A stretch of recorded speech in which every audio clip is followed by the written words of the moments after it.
रजनी बहू, तुम्हें इस घर में कोई प्रॉब्लम तो नहीं है? नहीं नहीं बाबूजी, यहाँ मैं बहुत खुश हूँ। सब मुझे बड़ा प्यार करते हैं। तुम्हारी जेठानियां तो मुझे कुछ काम करते हुए नहीं दिखती। कहीं वो सारे काम तुझसे तो नहीं करवाती? नहीं बाबूजी, ये सब काम तो मैं अपनी खुशी से करती हूँ। मदन लाल के 3 बेटे थे, जिसमें से 2 बड़े बेटों नीरज और सूरज की शादी अमीर घर में हुई थी, जबकि सबसे छोटे बेटे की शादी गरीब घर की लड़की रजनी से हुई थी। और ये मदन लाल की पत्नी सरला की मर्जी से हुआ था। रजनी की दोनों जेठानियां सारा दिन बस हुक्म ही चलाती और गरीब बहू घर के सब काम नौकरों की तरह करती रहती। रजनी, ओ रजनी, कहाँ मर गई? जा जल्दी से जाकर मेरे लिए चाय बना दे और मेरे लिए पकौड़े। अभी लाई दीदी। सरला ये सब देखती है तो गुस्से में आकर कहती है, वो भी तुम्हारी तरह बहू है। इस घर की कोई नौकरानी नहीं जो तुम सारा दिन उस पर बस हुक्म चलाती रहती हो। माँ जी, हम अमीर घर से हैं। वहाँ ये सब काम हमारे नौकर करते हैं और इन गरीबों की तो आदत होती है काम करना।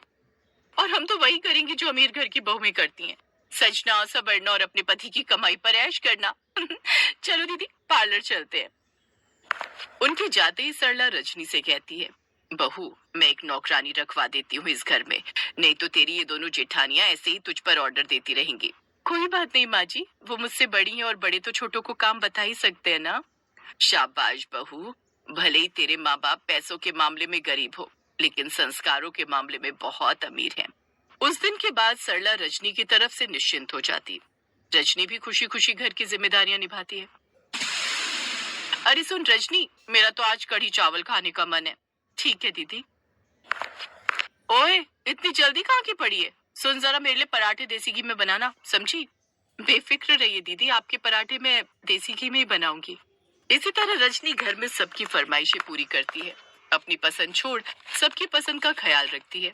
मगर उसकी संगत का अंकिता और सोनम पर कोई असर नहीं पड़ता। बहुओं की ये हालत देख मदन लाल बड़ा दुखी होता है। अमीर घर की होने का मतलब ये नहीं कि अपनी कोई जिम्मेदारी ही नहीं समझेगी। ये सब तो माँ बाप की कमी है, जो बेटियों को पैसा तो खूब दिया लेकिन संस्कार नहीं दिए। लेकिन लगता है ये सुधार अब हमें उनमें लाना पड़ेगा। एक रोज मदन लाल जब मॉर्निंग वॉक करके लौट रहा था, तो उसकी नजर एक बोर्ड पर पड़ी, जिसे देखकर उसके दिमाग में एक आइडिया आ गया और घर आकर उसने सभी बहुओं को बुला लिया। कुछ दिनों में छठ पूजा का त्योहार आने वाला है और शहर का एक बड़ा बिल्डर गरीब लोगों को पकवान खिलाने वाला है। इसके लिए उसने एक प्रतियोगिता रखी है जिसमें 100 तरह के पकवान बनाने वाले को पूरे 50 लाख का इनाम दिया जाएगा। ये सुनकर तीनों बहुओं के मुंह खुले के खुले रह गए। जिसका बनाया हुआ खाना जजेस को सबसे ज्यादा पसंद आएगा, वो उसे पूरे 50 लाख का इनाम देंगे। लेकिन शर्त यह है कि पूरे 100 पकवान बनाकर तैयार करने हैं। 50 लाख का इनाम सुनकर दोनों बहुएं बहुत खुश हो जाती हैं। उन्हें तो पैसों से प्यार था। वो जल्दी से इस बात के लिए हाँ कर देती हैं। अरे इतने पैसों के लिए मैं 100 या 200 पकवान भी बना लूं। लो, भला जिससे एक वक्त की सब्जी नहीं बनती, वो बनाएगी 100 पकवान। क्या कहा तुमने? कुछ नहीं भाग्यवान। आजकल सबको चाइनीज खाना बहुत पसंद है, इसलिए मैं चाइनीज डिश ही बनाऊंगी। मैं तो मोमोज, चाउमीन, ढोकला ये सब बनाऊंगी और जजेस का दिल जीत लूंगी। वैसे भी आजकल लोगों को यही सब पसंद आता है। देख लेना, ये 50 लाख मैं ही जीतूंगी। मेरे हाथों का बना हुआ छठ पूजा का खाना अगर छठी मैया के भक्तों को खाने को मिल जाएगा, तो इससे ज्यादा खुशनसीबी मेरे लिए कुछ नहीं होगी। जहाँ गरीब बहू प्यार के सामने पैसे को कुछ नहीं समझती, तो वहीं अमीर बहुओं के लिए पैसा ही सब कुछ होता है। रजनी बाजार जाकर व्रत का सामान लाती है, साथ ही छठी मैया का व्रत रखती है। तो वहीं अमीर बहुएं आराम से घर में बैठकर खाना खाती हैं। कुछ दिन बाद कंपटीशन का दिन आ जाता है। अब वो सभी उसी जगह पहुंच जाती है जहां अंकिता और सोनम सबके लिए विदेशी पकवान यानी चाइनीज खाना बनाने लगती हैं। जहां रजनी 3 घंटे में ही सारे पकवान बनाकर तैयार कर लेती है, तो वहीं दोनों अमीर बहुएं अभी भी चाइनीज खाना बना रही थी।